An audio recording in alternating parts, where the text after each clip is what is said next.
شیخ مخدوم علی ماہمی شیخ مخدوم علی ماہمی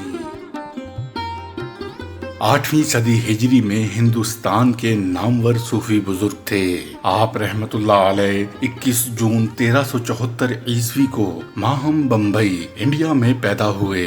مخدوم علی ماہمی 15ویں صدی عیسوی میں ہندوستان میں فقہ شافعی سے استدلال کرنے والے پہلے جید عالم اور محقق تھے۔ فتاوی میں بھی ان کی وجہ شہرت ہے۔ علاوہ ازیں کثیر التصانیف تھے، جن میں سے صرف 21 تصانیف باقی ہیں۔ مخدوم ماہمی رحمت اللہ علیہ کا نام علاء الدین اور علی ہے۔ اکثر نے صرف علی لکھا ہے۔ آپ کی کنیت ابو الحسن اور لقب زین الدین ہے۔ خاندان نوایت کے قبیلہ پرو سے تعلق رکھنے کی بنا پر آپ کے نام کا جز بھی پرو ہو گیا۔ والد کا نام شیخ احمد تھا اور وہ کوکن کے دولت مند تاجروں میں سے تھے، جبکہ والدہ کا نام فاطمہ بنت ناخدا حسین اناکولیا تھا، جو متمول خاندان سے تعلق رکھتی تھیں، اور ان کے والد یعنی مخدوم ماہمی کے نانا ملک التجار کہلاتے تھے۔ مخدوم ماہمی کا خاندان نایت یا نوایت کہلاتا تھا، جو دراصل نوایت کی بگڑی ہوئی شکل ہے۔ قبیلہ نوایت کے کچھ تاجر مدینہ منورہ سے آ کر کوکن یعنی بمبئی میں آباد ہو گئے تھے۔ انہی میں آپ کے مورث اعلیٰ بھی تھے۔ فقہ میں مجتہدانہ بصیرت کی بنا پر فقیہ اور مرجع خلائق ہونے کی بنا پر مخدوم کے القاب سے یاد کیے جاتے ہیں۔ آپ کے نسب سے متعلق 2 اقوال ملتے ہیں۔ عربی رسالہ ضمیر الانسان میں خطیب کلیانی کے قول کے مطابق آپ کا نسب یوں ہے: مخدوم علی بن احمد المشہور با ابن بنت حسین ناخدا اناکولیا۔ خود مخدوم علی ماہمی نے اپنے رسالہ شمائل التقیہ کے آخر میں اپنا نسب یوں لکھا ہے: علی بن حسن بن ابراہیم بن اسماعیل، مصنف الہام الرحمن و موتمم تفسیر الرحمن بن محمد بن احمد الملقلب با کودر۔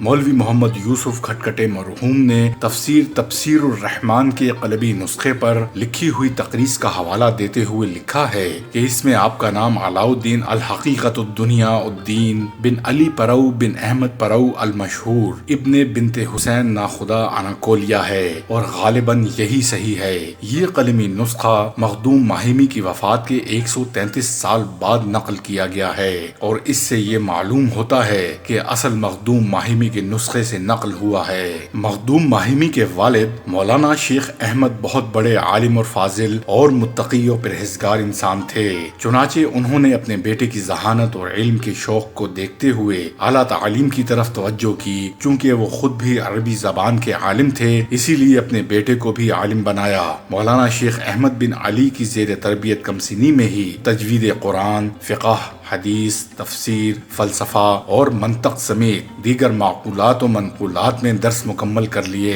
ایک مشہور روایت کے مطابق حضرت خضر نے بھی آپ کی تربیت میں بڑا حصہ لیا، مگر اس روایت کی تصدیق یا حوالہ غیر مستند ہے۔ ابھی 9 سال کے تھے کہ علوم ظاہریہ یعنی شرعی علوم سے فارغ ہوئے چند روز گزرے تھے کہ 25 جمادی الاول 785 ہجری بمطابق 1383 عیسوی کو والد بزرگوار مولانا شیخ احمد بن علی کا انتقال ہو گیا۔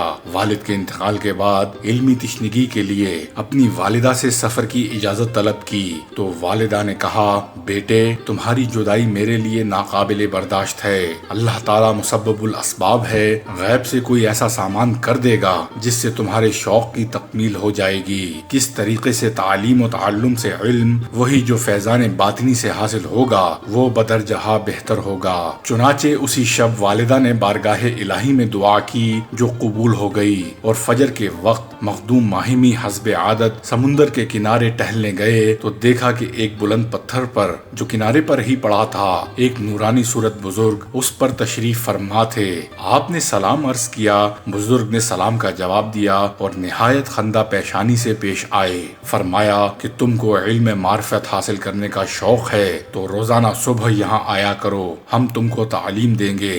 وہ چیز جو تم دور دراز سفر اختیار کر کے حاصل کرنا چاہتے ہو وہ تمہیں انشاءاللہ یہیں سے مل جائے گی کہ میں خضر ہوں۔ تمہاری تعلیم کے لیے مجھے اللہ تعالیٰ نے یہاں بھیجا ہے اور یہ راز کسی پر ظاہر نہ کرنا۔ چنانچہ آپ روزانہ صبح فجر کی نماز کے بعد اس جگہ پابندی سے جانے لگے اور حضرت خضر سے علم معرفت حاصل کرنے لگے۔ چند روز گزرنے کے بعد علم معقولات و منقولات میں کمال حاصل ہو گیا اور ایک دن اتفاق سے والدہ نے پوچھا کہ روزانہ کس کے پاس علم حاصل کرنے جاتے ہو، کیونکہ میں نے سنا ہے کہ تم روزانہ سمندر کے کنارے جاتے ہو۔ آپ رحمت اللہ علیہ نے جواب دینے میں تأمل کیا اور پھر ترک ادب سمجھ کر بتا دیا کہ میں حضرت خضر سے علم حاصل کرتا ہوں۔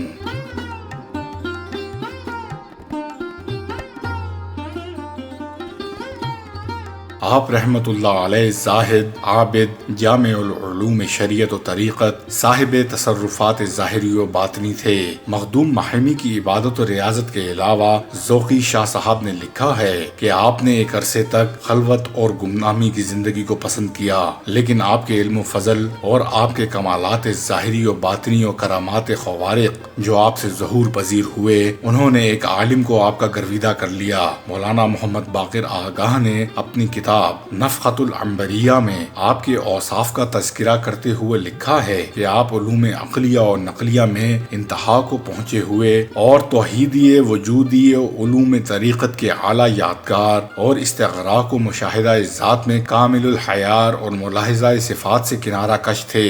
آپ سے بین کرامات اور عمدہ اوصاف اور پسندیدہ خصلتیں اور بزرگ صفتیں ظاہر ہوئیں۔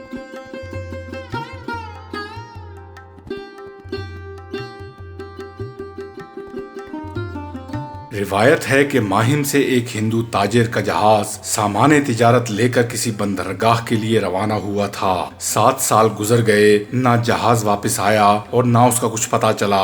تاجر نے بڑے بڑے پنڈتوں اور نجومیوں سے دریافت کیا، لیکن سب نے یہی جواب دیا کہ وہ ڈوب گیا ہے۔ ایک دن اس ہندو تاجر نے اپنے ایک مسلمان دوست سے جہاز کے لاپتہ ہونے کا ذکر کیا۔ اس مسلمان دوست نے کہا کہ ہر قسم کی کوششیں تم کر چکے ہو، اب ذرا حضرت مخدوم صاحب کی خدمت میں بھی حاضر ہو کر عرض حال کر دیکھو، ممکن ہے صحیح صورتحال معلوم ہو جائے۔ چنانچہ وہ تاجر مخدوم صاحب کی خدمت میں حاضر ہوا اور ماجرا عرض کیا۔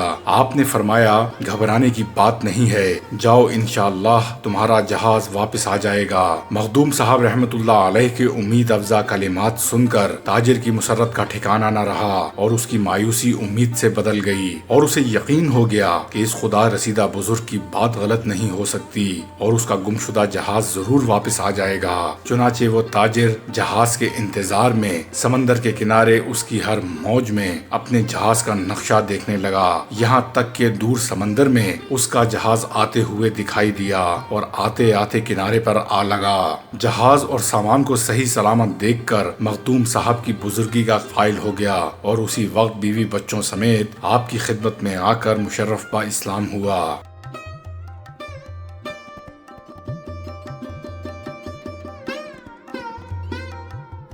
روایت ہے کہ آپ کے یہاں ایک کنیز صالحہ تھی، ہمیشہ آپ کے اور آپ کی والدہ محترمہ کے کپڑے دھوتی اور پہلے وقت کا پانی تشت میں جمع کر کے پی جاتی۔ آپ کی فیوز و برکات اور باطنی توجہ سے بڑے مدارج حاصل کیے، اس کو کشف و کرامات طی العرض حاصل ہوئی۔ چنانچہ ایک روز ایک مسافر فقیر روشن ضمیر حضرت قطب الوقت فقی علی مخدوم رحمت اللہ علیہ کی خدمت میں حاضر ہوا اور مسجد میں آپ سے ملاقات فرمائی۔ آپ فقیر کے لیے کھانا لانے گھر گئے۔ جب گھر میں آئے تو والدہ صاحبہ نے فرمایا کہ تم میرے ہمراہ کھانا کھاؤ۔ آپ نے کہا ایک مسافر مسجد میں بیٹھا ہے، پہلے اس کو کھانا بھجوا دوں، بعد میں کھانا کھاؤں گا۔ تب آپ نے کنیز کے ہاتھ کھانا بھجوا دیا اور فرمایا اس لباس و شکل کا فقیر مسجد میں بیٹھا ہوا ہے، اس کو جا کر یہ کھانا دے دو۔ کنیز جب مسجد میں آئی تو دیکھا کہ وہ فقیر نہیں ہے۔ مشرق و مغرب کی طرف دور دور تک نظر دوڑائی تو اس کی